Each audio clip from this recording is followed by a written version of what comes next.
LCC Computer Education. Invest in your skills. Looking to enhance your skills or kickstart a new career?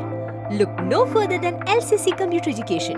We offer a wide range of courses including Microsoft Power BI, Advanced Excel, Tally, SAP FICO, HANA, and more. Whether you are interested in basic accounting, financial courses, multimedia designing, or long and short-term career courses, we have something for everyone. Our Authorized Study Center. Join us at our Authorized Study Center in North Parur, LCC, Kerala and take the first step towards a brighter future. Goshree ബസ്സുകളുടെ നഗരപ്രവേശനത്തിന് ആർടിഒയുടെ അനുമതി. ഗോശ്രീ മനുഷ്യാവകാശ സംരക്ഷണ സമിതി വെള്ളരിപ്രാവിനെ പറത്തി അനുമോദന സമ്മേളനം നടത്തി. സമിതി ചെയർമാൻ പോൾ ജെ മാമ്പിള്ളി ഉദ്ഘാടനം ചെയ്തു. ഗോശ്രീ ബസ്സുകളുടെ നഗരപ്രവേശനം അനുവദിച്ച ആർടിഒ തീരുമാനത്തെ സ്വാഗതം ചെയ്തുകൊണ്ട് എറണാകുളം ഹൈക്കോടതി ജംഗ്ഷനിൽ ഗോശ്രീ മനുഷ്യാവകാശ സംരക്ഷണ സമിതി വെള്ളരിപ്രാവിനെ പറത്തിക്കൊണ്ട് നടത്തിയ അനുമോദന സമ്മേളനം ഗോശ്രീ മനുഷ്യാവകാശ സംരക്ഷണ സമിതി ചെയർമാൻ പോൾ ജെ മാമ്പിള്ളി ഉദ്ഘാടനം ചെയ്തു. മേനകവരെയുള്ള ചാർജാണ് നമ്മൾ ഇനി ഈടാക്കുന്നത്. 20 രൂപ ഞാൻ കൊടുത്താൽ മേനകയിൽ പോയി ഇറങ്ങാം, കലൂരി പോയി ഇറങ്ങാം. നമ്മൾ ഇവിടെ ഇറങ്ങിയിട്ട് വീണ്ടും 10 രൂപയോളം കൊടുത്ത് വീണ്ടും പോകണം.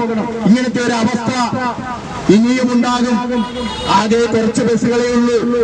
ഇടയ്ക്കിടയ്ക്ക് ആളുകൾ ഇറങ്ങിപ്പോകും. ഈ 10-20 ബസ് കൊണ്ടൊന്നും ആയില്ല. പക്ഷേ കഴിഞ്ഞ 20 വർഷമായി ഗോശ്രീ മനുഷ്യാവകാശ സംരക്ഷണ സമിതി നടത്തുന്ന ശക്തമായ സമരങ്ങൾക്ക് ഒരു ഫലം കണ്ടിരിക്കുകയാണ്.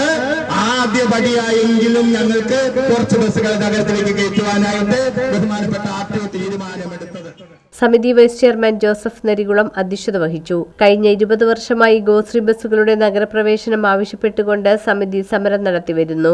കഴിഞ്ഞ മാസം ആർടിഒ ഓഫീസിനു മുന്നിൽ നടത്തിയ സമരത്തെ തുടർന്ന് ആർടിഒയുമായി നടത്തിയ ചർച്ചയിൽ ഒരു മാസത്തിനകം ഓഗസ്റ്റ് 17 കൂടിയ ആർടിഐ യോഗ തീരുമാനപ്രകാരം പെർമിറ്റിന് അപേക്ഷിച്ച 23 ബസ്സുകൾക്ക് നഗരപ്രവേശനം അനുവദിക്കുമെന്ന് ഗോശ്രീ മനുഷ്യാവകാശ സംരക്ഷണ സമിതി ചെയർമാൻ പോൾ ജെ മാമ്പിള്ളിക്ക് ഉറപ്പു നൽകിയിരുന്നു. അതുപ്രകാരം അപേക്ഷിച്ച ബസ്സുകൾക്ക് പെർമിറ്റ് നൽകുവാൻ അനുമതി നൽകിയ ആർടിഒയ്ക്കും ബന്ധപ്പെട്ടവർക്കും ഗോശ്രീ മനുഷ്യാവകാശ സംരക്ഷണ സമിതിയുടെ അഭിനന്ദനങ്ങൾ അറിയിക്കുന്നതായി ഉദ്ഘാടന പ്രസംഗത്തിൽ പോൾ ജെ മാമ്പിള്ളി പറഞ്ഞു.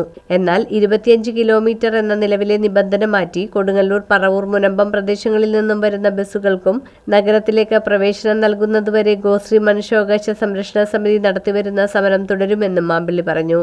സമ്മേളനത്തിൽ സമിതി convener Antony Punnathara, treasurer Francis Arakkal, vice chairman M Rajagopal, James Tharamel, K M Dhananjayan, M A Xavier, T P Sebastian, Varghese Kachappilly, Rosily Joseph, T K Mani, Ayyankali സാംസ്കാരിക വേദി chairman P K Bahuleyan, Kerala പ്രതികരണ സമിതി ചെയർമാൻ എൻ ജി ശിവദാസ് എന്നിവർ പ്രസംഗിച്ചു.